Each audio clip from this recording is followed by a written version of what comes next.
to the number of things that they will be able to control in a society where the majority of acceptable and what certain people wish to make acceptable. There's no limit to the number of things that they will be able to control in a society where the majority of everyone owns nothing. If you don't follow the rules, they can turn your access off, like Sandra Bullock's life in the movie The Net. The theme park ride would become torture rather than entertainment if you were never allowed off of it. I've seen this very succinctly put as astroturfing the way for the fourth industrial revolution.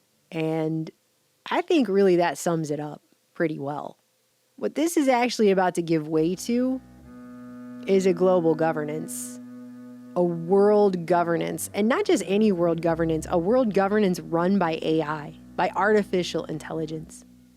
The way these protests work is to appeal to their fellow humans emotionally in the street. They're carrying banners that say things like empathy.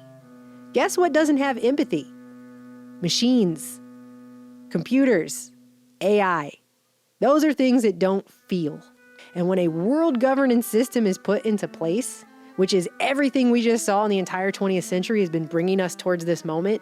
The number of people in the world has increased as much in the past 50 years as it increased in 1,000 years before.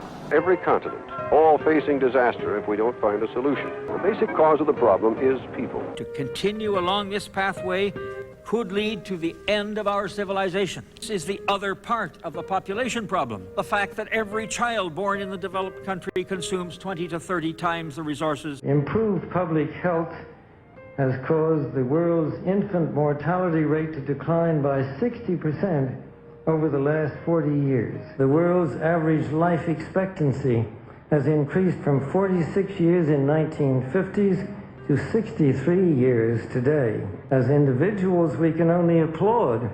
However, the result of these positive measures is a world population that has risen during the same short period of time geometrically to almost 6 billion people and could easily exceed 8 billion by the year 2020.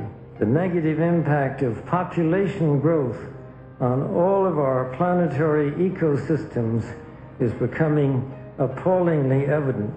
So you've got a thing on the left, CO2, that you want to get to zero, and that's going to be based on the number of people, the services each person's using on average, the energy on average for each service, and the CO2 being put out per unit of energy.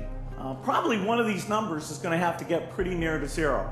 That's back from high school algebra, but let's take a look. Pope is consistently pro-life.